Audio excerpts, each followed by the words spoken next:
오늘 말씀은 욥기 27장 말씀 같이 봉독하시도록 하겠습니다.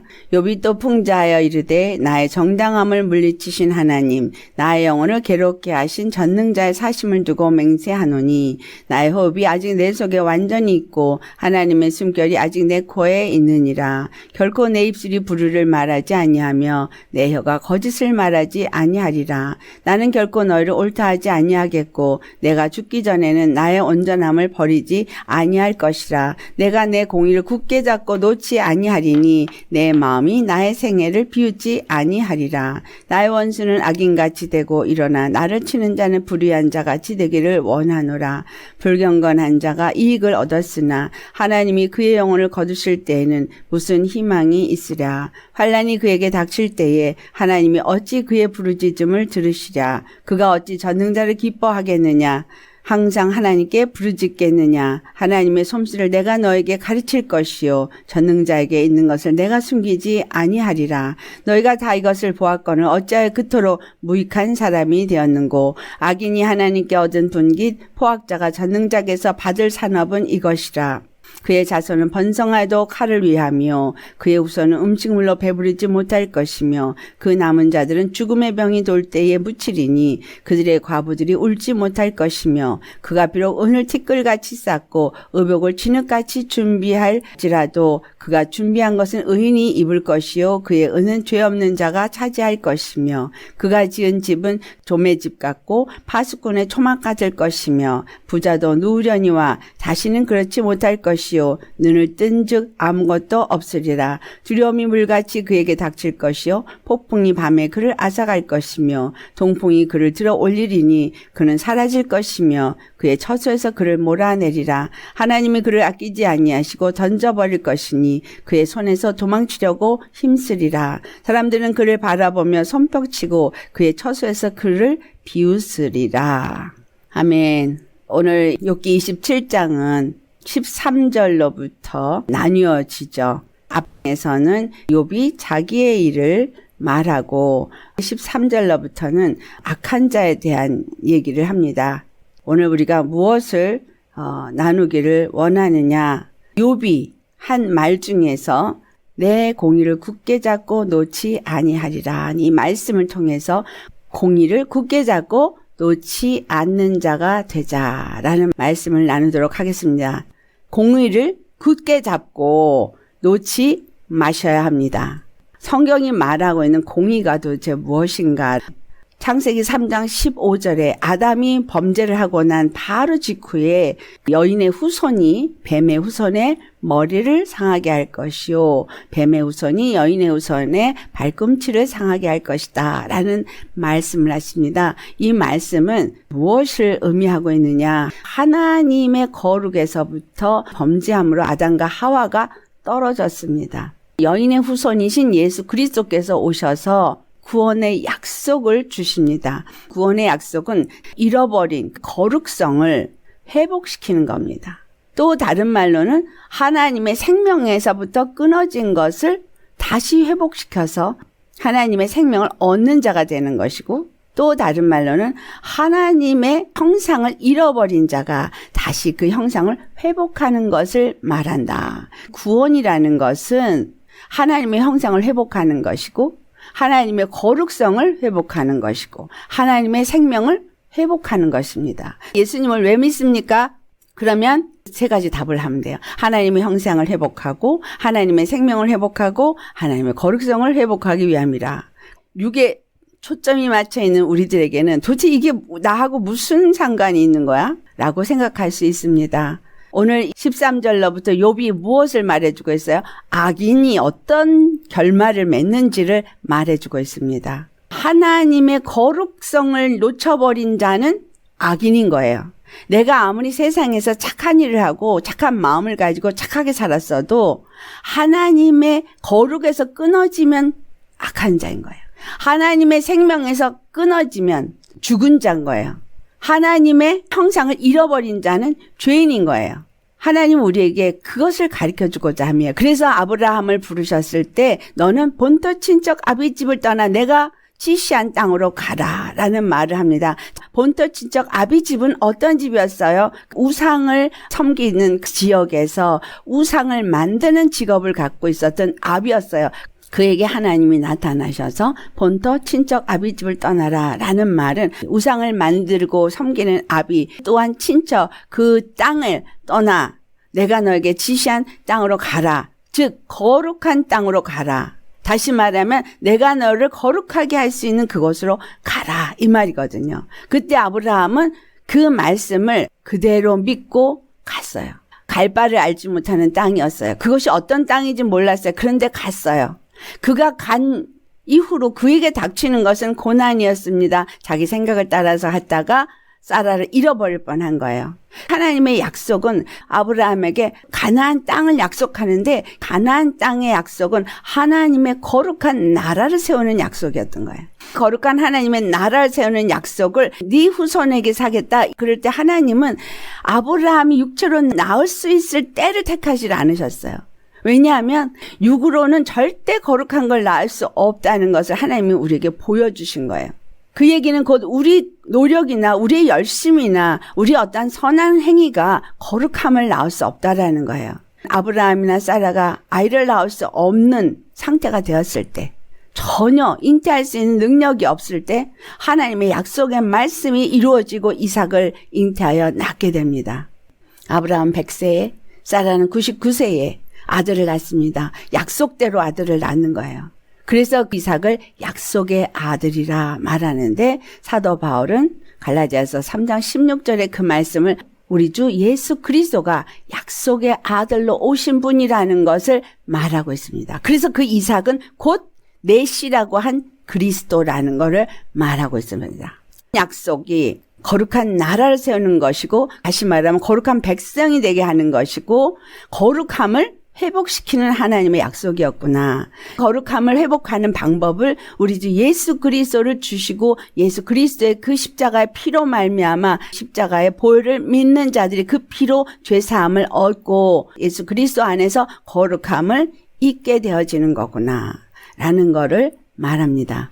이 말을 하는 거는 욥기 27장하고는 연관이 안 되는 것 같은 말이죠. 그런데 연관이 됩니다. 욥은 비유로 말을 해요. 나의 정당함을 물리치신 하나님, 나의 영혼을 괴롭게 하신 전능자의 사심을 두고 맹세한다. 뭐를 말하고 있는 거예요? 나는 정당해.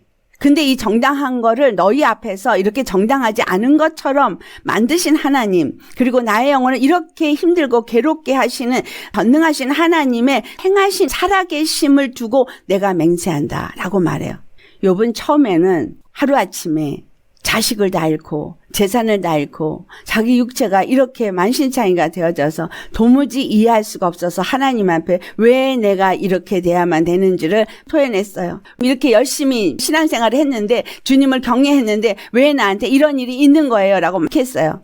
그렇지만 계속해서 친구들하고 씨름하듯이 옥신각신하면서 점점 하나님이 자기에게 행하신 모든 일을 받아들이고 있는 것을 발견할 수 있습니다. 내가 정당했어. 하나님 앞에 죄를 짓지 않았어. 하나님만을 경외했어. 그런데도 하나님은 나의 정당함을 물리치셨다는 거야. 나는 모르지만 하나님의 행하심은 이유가 있다라는 거야. 또 나의 영혼을 이렇게 괴롭게 하는데 여기에도 이유가 있다는 거예요. 그러면서 3절에 그는 뭐라고 말하냐면 나의 호흡이 아직 내 속에 완전히 있고 하나님의 숨결이 아직도 내 코에 있느니라. 욥은 만신창이가 돼서 죽음 앞에 있지만 이는 무엇을 말하고 있어요? 나의 호흡이 있다는 거. 하나님의 숨결이 내게 있다라는 거. 하나님의 호흡, 하나님의 숨결, 이거는 히브리 사람들에게는 루아흐, 하나님의 생기를 말해요. 하나님의 영을 말해요. 나는 하나님의 생명을 갖고 있다. 나는 하나님의 영으로 살고 있다. 믿음으로 하나님을 경외하는 마음을 지금도 내가 놓지 않고 있어. 지금도 주님을 사랑하고 있고 그분을 경외하고 있다. 라고 말하는 거예요. 결코 내 입술이 불의를 말하지 않을 거야. 내 혀가 거짓을 말하지 아니할 거야. 하나님의 진리를 말하고 옳은 것을 말하겠다는 거예요. 그리고 결코 너희를 옳다 하지 아니하겠다. 너희가 말하는 것은 옳지가 않아. 그리고 내가 죽기 전에는 나의 온전함을 버리지 않을 거야. 라고 말합니다. 온전함을 버리지 않는다는 얘기는 욥은 앞에서 계속해서 말했죠. 나는 온전한 자가 아닌 죄인 중에 죄인인 거를 말합니다. 근데 나의 온전한 것을 나는 버리지 않을 거라는 얘기는 하나님 안에서 온전함을 얻는 신앙을, 이 경외하는 믿음을 나는 절대로 버리지 않을 거야 라는 말을 하는 겁니다. 대화 속에서 욥은 어떻게 변화되는 걸 볼 수 있어요? 더 견고한 믿음으로 가는 것을 볼 수 있습니다. 시간이 갈수록 견고한 사람이 누구였었냐 하면은 아브라함이요. 로마서 4장 19절로부터 보면은 아브라함이 하나님의 약속을 받았어요. 이삭을 낳을 거를 받았어요. 그런데 이스마엘을 낳았을 때 이스마엘 아니라 그래. 약속의 아들 낳았고 그 이름을 이삭이라 하라. 이름까지 다 지어줬어요. 그런데 99세가 돼도 여전히 아이는 낳지 않았고 사라나 자기는 아이를 낳을 수 없는 상태가 됐어요. 근데 아브라함은 하나님의 약속을 의심하지 않았어요. 오히려 더 믿음이 견고해져서 하나님 아버지께 영광을 돌렸다. 욥이 어떤 상태예요? 도무지 소망이 없는 상태예요. 그리고 회복될 수 있는 아무것도 보여지지 않지만 그는 자기의 믿음을 버리지 않겠다는 말을 합니다. 이 말을 무엇으로 비유할 수 있겠냐? 사도 바울이 고린도전서 4장 4절에 욥이 한 말과 같은 종류의 말을 합니다. 내가 자책할 아무것도 깨닫지 못하나. 잘못이 있다고 생각될 만한 게 아무것도 없다는 거예요. 그렇지만 이로 말미암아 의롭다함을 얻지 못하노라. 욥이 아무리 하나님 앞에 의롭고 정당하고 정의롭지만 자기가 정당한 것 갖고는 의롭다함을 얻지 못하는 거예요. 다만 나를 심판하실 이는 주시니라. 시간이 가면서 아무리 하나님을 잘 믿는 경외하는 믿음으로 살았어도 욥의 믿음은 자기를 의롭게 할 수 있는 것이 없다는 것을 발견했어요. 그리고 발견한 것 가지고 친구들한테 말하는 거예요. 너희들이 나를 정죄하고 비난하는 이걸로 정죄를 받고 죄인이 되는 것이 아니라 하나님이 보실 때는 내 안에 아직도 그분의 생명이 있어서 그분의 숨결이 있어서 그분의 영이 있어서 반드시 하나님의 구원을 볼 것이다라는 것을 말하는 거예요. 나는 너희들이 생각하는 악한 자가 아니야. 자, 그렇다면 그가 얘기한 악한 자는 어떤 자인 거예요? 하나님의 거룩성을 잃어버린 자, 하나님의 공의를 잃어버린 자예요. 바리새인들은 나는 11조도 드리고 금식도 일에 한 번씩 하고 하루에 3번씩 기도하고 뭔가 의로운 것처럼 얘기를 했어요. 근데 예수님은 너희가 박하와 근처에 10의 1을 드린다 할지라도 의와 인가시는 버렸도다 라는 말을 합니다. 의, 하나님의 공의를 버렸다는 거예요. 두 번째, 하나님을 사랑하는 걸 버렸다는 거예요. 세 번째, 하나님을 믿는 걸 버렸다는 거예요. 바리새인이 의롭다고 스스로 인정할 만큼 율법을 잘 지키려고 애쓰는 사람인 거예요. 율법을 더 강화해서 어떻게 하든지 율법을 지키려고 애쓴 사람인데 예수님은 그들을 향해서 의를 버렸고 하나님을 사랑하는 사랑을 버렸고 하나님을 믿는 믿음을 버렸다라고 말을 합니다.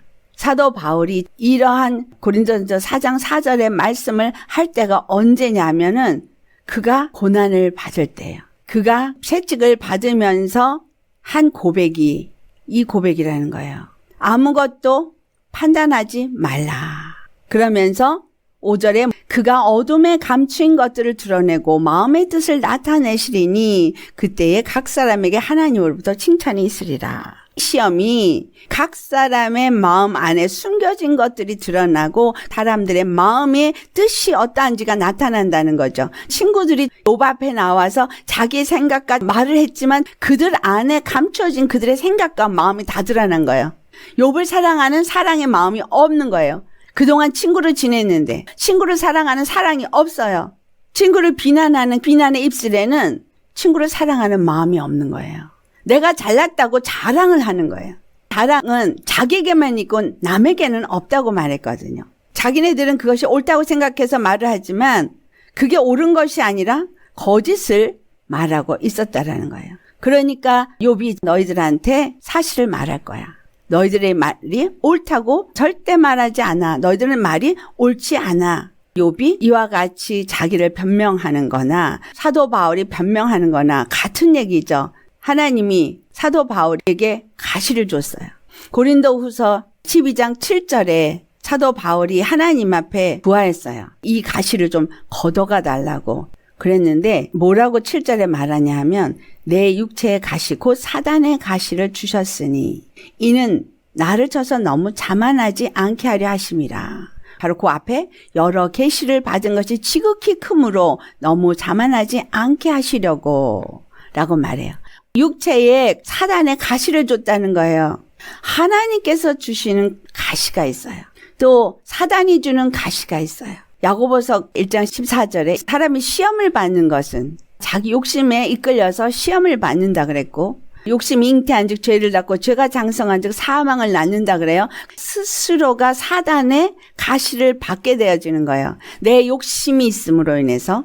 욥의 친구들은 욥이 죄로 말미암아서 이런 저주를 받아서 하나님의 심판을 받아서 이렇게 됐다고 하지만 욥에게 허락된 것은 사단의 가시죠. 근데 이 사단의 가시를 하나님이 허락했다라는 거예요. 처음에 욥이 자만한 말 했어요. 나는 의로운 공의의 삶을 살았다라고 말을 했어요. 근데 오늘 27장에서 공의의 사람으로 살겠다고 말하는 욥은 이미 다른 사람이에요. 하나님의 공의 앞에 자기를 다 내려놓은 모습입니다. 다 맡긴 모습이에요. 하나님이 호흡을 준 것만으로도 감사하고 하나님 앞에 나를 내려놓고 나를 드리니 하나님 뜻대로 하시옵소서. 그 신앙이 된 거예요. 사도 바울도 사단의 가시를 허락했는데 사단의 가시기는 여러 가지 종류로 그 다음에 나옵니다. 자만하지 않게 하기 위해서. 인생을 살면서 많은 일들이 있습니다. 때로는 물질적인 어려움, 때로는 육체의 고통, 때로는 옆에 식구들 때문에 오는 어려움, 여러 가지 어려움들이 있어요. 그 어려움을 두 가지로 볼 수 있는 거죠. 하나는 내 욕심으로 말미암아서 내 교만으로 말미암아서 오는 가시가 있어요. 욥의 세 친구들은 자기 안에 가시가 있다고 인정을 하나요, 안 하나요? 인정 안 해요. 욥의 세 친구들은 아무 문제가 없는데 근데 그들에게는 그들이 모르는 가시가 있어요. 교만, 자기를 자랑하는 자만, 욥을 판단하는 오만. 이거 가시 맞죠? 근데 이건 누가 준 가시예요? 사단이 그들에게 심어놓은 가시예요.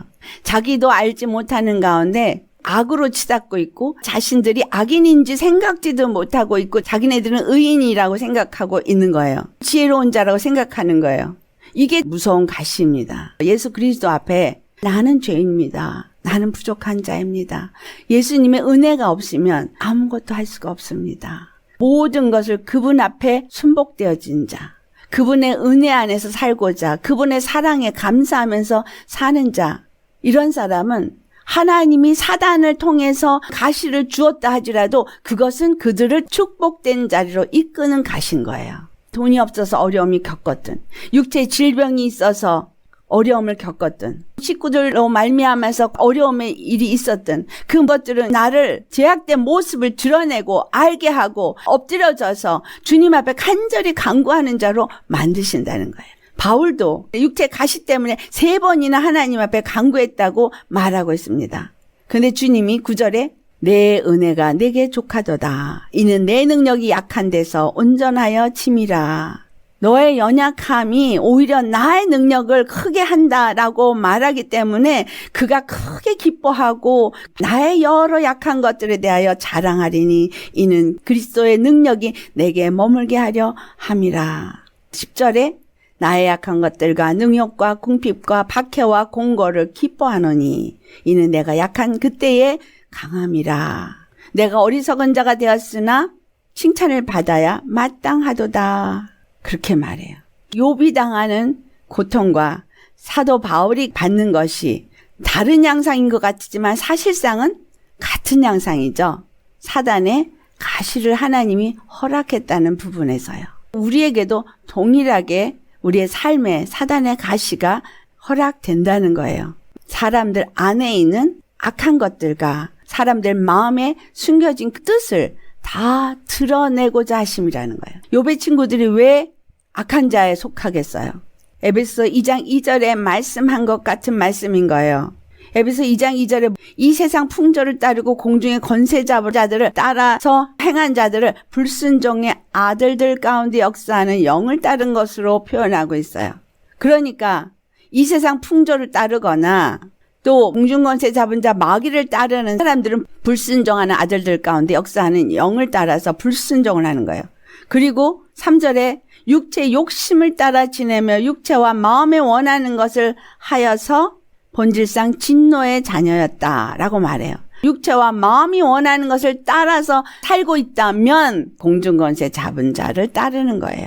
그 영은 불순종하는 아들들 가운데서 역사하는 영이라는 거예요.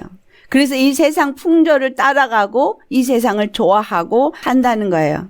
예수님이 십자가에서 죽으신 이유가 뭐라고 했어요? 우리의 거룩함을 회복하기 위해서. 이스라엘에게 거룩함을 가르쳐주기 위해서 율법이라는 것을 주었습니다. 율법을 왜 주었는가? 레위기 11장 45절에 나는 너희의 하나님이 되려고 너희를 애굽 땅에서 인도하여 낸 여호와라. 내가 거룩하니 너희도 거룩할지어다. 애굽 땅에서 인도하여 낸 여호와. 나는 너희의 하나님이 되려고 너희를 인도해냈는데 내가 거룩하니까 너희도 거룩해야 된다는 거예요. 내가 너희 하나님이 되고 너희가 내 백성이 되려면 내가 거룩하니까 너희도 거룩해야 된다는 거예요. 이 말씀은 베드로전서 1장에도 똑같이 사도 베드로가 말하고 있죠. 1장 14절에서 16절 말씀. 너희는 모든 행실에 거룩한 자가 되라. 너희가 순종하는 자식처럼 전에 알지 못할 때에 따르던 너희 사욕을 본받지 말고, 즉 육체와 육체의 마음이 원하는 것을 따라 살지 말고 오직 너희를 부르신 거룩한 이처럼 너희도 모든 행실에 거룩한 자가 되라. 기록되었으되 레위기 11장 45절의 말씀을 갖다 대비해서 내가 거룩하니 너희도 거룩할지어다 하셨느니라. 애굽에서부터 이스라엘을 건져내신 것이나 세상에서 우리를 건져내시고 예수님을 믿게 한 것이나 하나님의 목적은 하나예요. 나의 하나님이 되시고 나는 그의 백성이 되는 거. 그리고 나를 거룩하게 하시는 거. 욥에게 가시를 허락하고 사도 바울에게 가시를 허락한 거. 사도 바울은 사울일 때 고난 없었어요. 잘 나갔어요. 인정받는 가문의 집안, 또 명문 학벌을 가진 사람, 승승장구하는 청년이었어요. 예수님 만나고 나서 예수님을 증거하는 이방인의 사도가 되고 나서 핍박과 고난과 배고픔과 수없는 고통을 겪다가 결국은 순교합니다. 육체의 눈으로 볼 땐 율법을 믿을 때가 훨씬 나았죠. 근데 사도 바울은 이 육체의 가시를 하나님께서 너의 약함 가운데 나의 능력이 온전해짐이라는 이 말 한마디, 너로 하여금 스스로 자고하지 않게 하기 위해서 이것을 허락했다는 그 말 한마디에 그 마음을 완전히 180도 바꿔서 기뻐한다. 나의 연약함을 자랑한다 라고 말해요. 예수님을 믿으면서 나의 연약함을 얼마나 자랑하세요? 되도록이면 연약한 건 숨기려고 그래요. 그리고 좋은 것만 자랑하려고 합니다. 연약하다고 움츠러들 게 하나도 없는 것은 나의 약함 가운데 하나님의 능력이 온전해집니다. 나의 연약함이 예수 그리스도의 십자가 능력으로 말미암아 온전해지기 때문에 자랑할 수 있는 자가 되어야 합니다. 그래서 욥은 자기를 자랑하는 거예요. 나는 너희를 옳다고 하지 않아. 나는 아직은 하나님의 생명이 내 안에 있어. 하나님의 영이, 기운이 내 안에 있어. 그렇기 때문에 하나님께 받은 생명을 놓치지 않았기 때문에, 이 믿음을 놓치지 않았기 때문에 하나님은 반드시 나를 살리실 거야. 이 믿음의 고백을 하는 겁니다. 이 고백에는 무슨 의미가 있어요? 죽어도 살고 살아도 영원히 산다는 고백인 거예요. 사도 바울도 마찬가지죠. 내가 이 사명을 마치려 하면은 육체 생명을 조금 더 귀하게 여기지 않는다고 한 만큼 하나님의 생명을 아는 자는, 하나님이 구원인 것을 믿는 자는 어떤 순간에도 믿음을 잃지 않는다는 거예요. 그러나 욥이 얘기한 것처럼 악한 자는 아무리 이 땅에서 잘 나가고 잘하는 것 같을지라도 어떤 분깃을 얻고 어떤 산업을 얻었어도 자손도 번성하지도 못하고 칼과 재난으로 인해서 자손이 고통을 당하고 전염병에 죽을 것을 말하고 있어요. 욥이 죽어도 살고 살아도 영원히 산다는 것처럼 하나님이 나를 코로나가 걸려서 데려가신다 할지라도 천국이고 코로나 안 걸리게 잘 살면서 주님 증거하게끔 쓰시는 거예요. 다만 내 사명이 끝나면 어떤 방법이든 데려가세요. 내 사명이 남아있으면 절대로 내 생명을 마귀가 취해가지 않게 보호하신다는 거예요. 악인들은 은을 티끌같이 쌓아 할지라도 헛것이 될 뿐이라는 거예요. 그리고 그들이 준비한 것은 의인이 다 갖게 될 것을 말하고 있어요. 욥의 말은 입으로 의를 자랑하는 자가 되지 말고 믿는 자가 되라 라는 말을 하고 있어요. 공의를 행하는 자가 되라 라는 말을 하고 있어요. 하나님이 원하시는 건 공의예요. 하나님의 공의를 굳게 잡고 신약에 와서 이 공의가 어디서 드러났어요? 예수님의 십자가에서 드러났어요. 예수님은 우리의 죄를 대신해서 죽으시고 그의 생명으로 부활하셔서 산자와 죽은 자의 하나님이 되셨어요. 선악간에 심판하시는 공의가 되셨어요. 예수님이 나의 공의가 되기 때문에 예수님의 십자가를 통한 공의를 굳게 잡고 놓지 아니하리라. 그리고 고통 가운데 있어도 나는 나를 절대 비웃지 않을 거야. 여러분의 생애에 어떤 일이 있다 할지라도 세상 사람들이 볼 때는 이 욥과 같이 만신창이가 되었다 할지라도 스스로 여러분의 생애를 비웃지 마십시오. 예수님의 생명이 내 안에 있다면 하나님은 반드시 그분의 이름의 영광을 나의 삶 중에 나타내실 것입니다. 갈라디아서 5장 16절과 17절 한 목소리로 봉독하시겠습니다. 내가 이루노니 너희는 성령을 따라 행하라. 그리하면 육체의 욕심을 이루지 아니하리라. 육체의 소욕은 성령을 거스리고 성령은 육체를 거스르나니 이 둘이 서로 대적함으로 너희가 원하는 것을 하지 못하게 하려 함이니라. 아멘. 성령을 따라 행해야 되는 거예요. 육체와 육체의 마음이 원하는 육체의 욕심을 따르면 안 되는 거예요. 육체의 소욕은 성령의 소욕을 거스리고 성령의 소욕은 육체의 소욕을 거스리기 때문에 성령의 소욕을 따라 살아야 하는 겁니다. 마태복음 6장 24절 우리 같이 봉독합니다. 한 사람이 두 주인을 섬기지 못할 것이니 혹 이를 미워하고 저를 사랑하거나 혹 이를 중히 여기고 저를 경히 여김이라. 너희가 하나님과 재물을 겸하여 섬기지 못하느니라. 아멘. 하나님을 섬기고자 하면 하나님을 섬기는 것이지 하나님과 재물을 겸하여 섬길 수는 없습니다. 한 가지만 택하셔야 합니다. 육체의 삶을 살 것이냐 아니면 영의 삶을 살 것이냐 선택을 하셔야 합니다. 육체를 따라 심는 사람은 육체로부터 썩어질 것을 거두고 성령을 따라 심는 사람은 성령으로 영생을 거두게 돼 있어요. 그래서 하나님만을 주로 섬기는 자가 되어야 한다는 것이죠.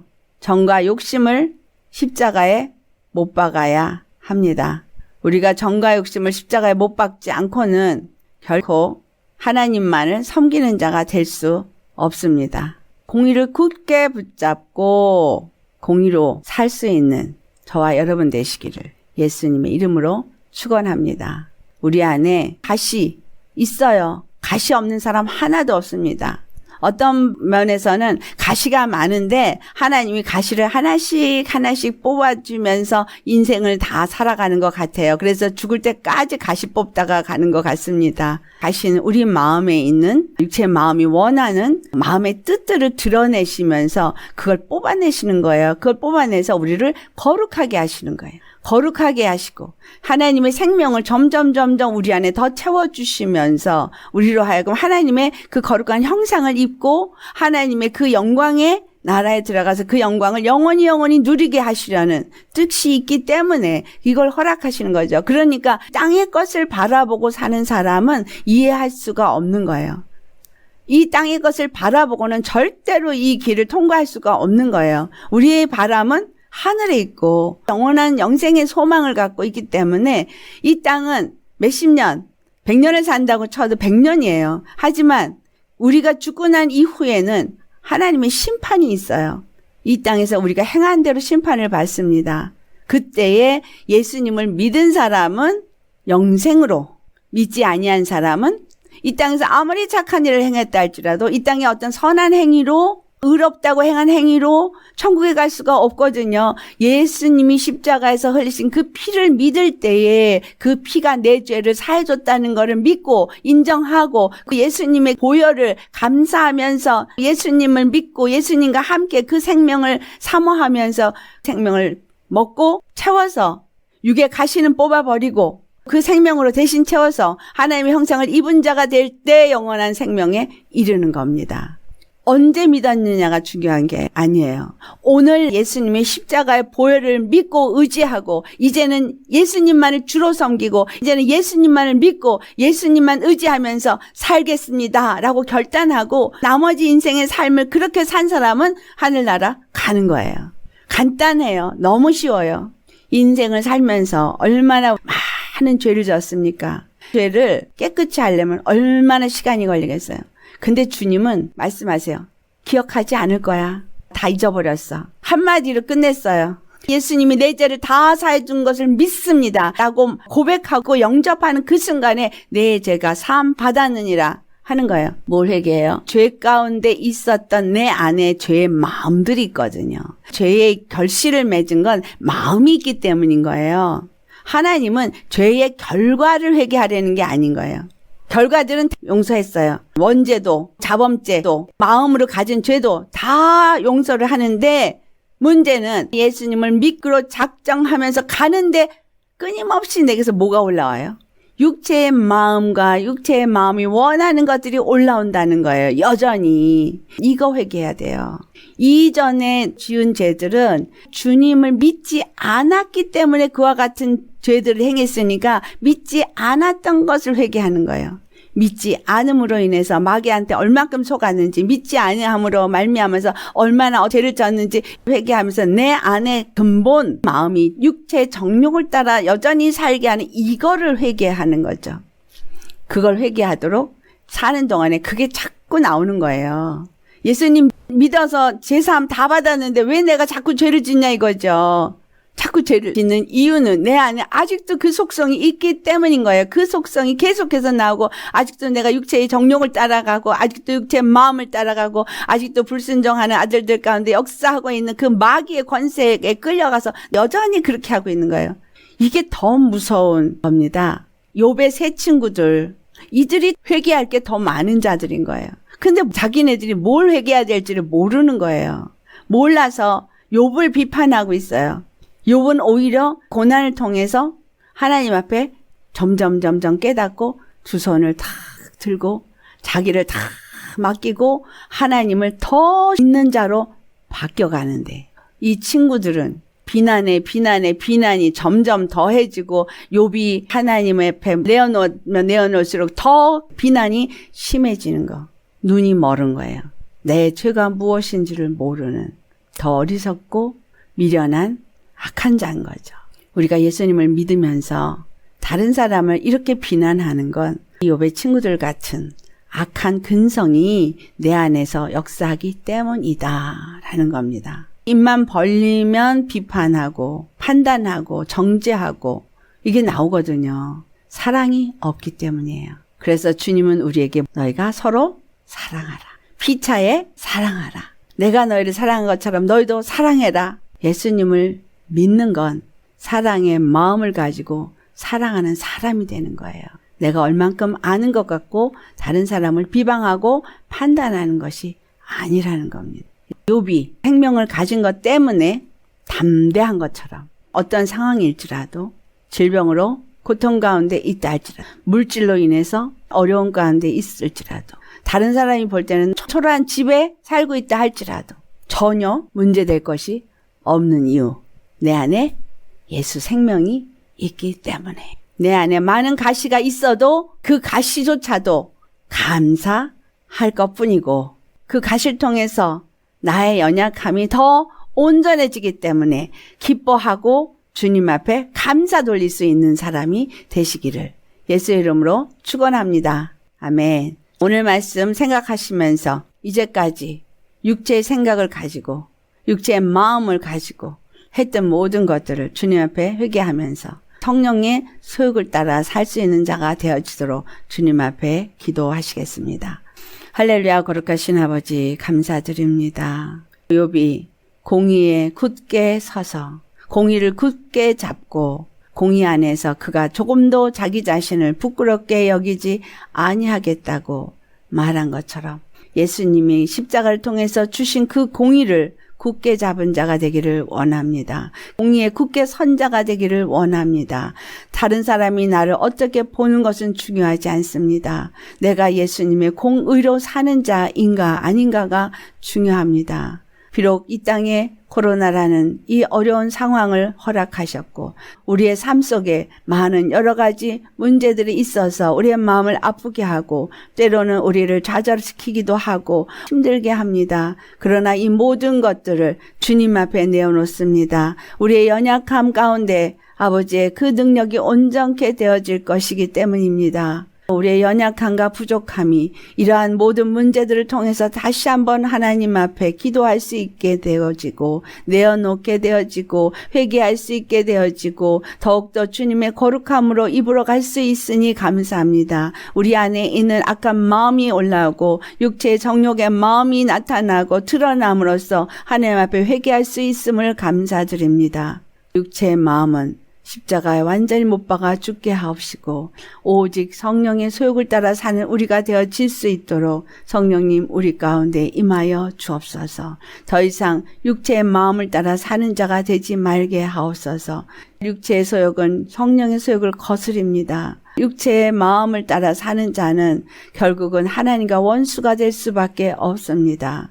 육체의 모든 삶의 걸음걸음 모든 행함이 우리 주 예수님 때문에 사는 자가 되게 하여 주옵소서. 모든 것에 예수님으로 말미암아 감사하고 예수님으로 말미암아 기뻐하고 예수님으로 말미암아서 모든 것들을 다 얻게 되어질 것을 믿고 맡기고 기도하게 하옵시고 당당하게 하여 주옵소서. 우리 앞에 아직도 해결되지 않은 문제가 있다면 그것은 우리로 기도하게 하심이요 또 믿음을 보고자 하시며니 아버지 믿음으로 끝까지 나아가고 기도로 나아가고 악한 영들이 계속해서 가시를 찔러대고 있는 것을 깨달을 때에 예수의 이름으로 이 악한 것들을 다 결박하여 내어 쫓을 수 있도록 권능을 주시옵시고 믿음으로 내어 쫓을 때에 우리 안에 있는 가시들이 하나씩 다 뽑아지고 우리의 연약함이 하나님의 그 능력을 나타내고 하나님의 이름의 영광을 돌리며 구원의 하나님을 찬송할 수 있는 조건이 될 수 있게 하여 주옵소서. 우리 안에 있는 생명을 주심을 감사드립니다. 이 생명을 가진 것을 감사하고 하나님의 거룩함으로 점점 더 나아갈 수 있고 하나님의 형상을 입을 수 있게 되어짐을 감사합니다. 항상 기뻐하고 범사에 감사하고 쉬지 아니하고 기도할 수 있는 우리가 되게 하여 주옵소서. 주시는 은혜에 감사하며 우리 주 예수님의 이름 받들어 기도드리옵나이다. 아멘.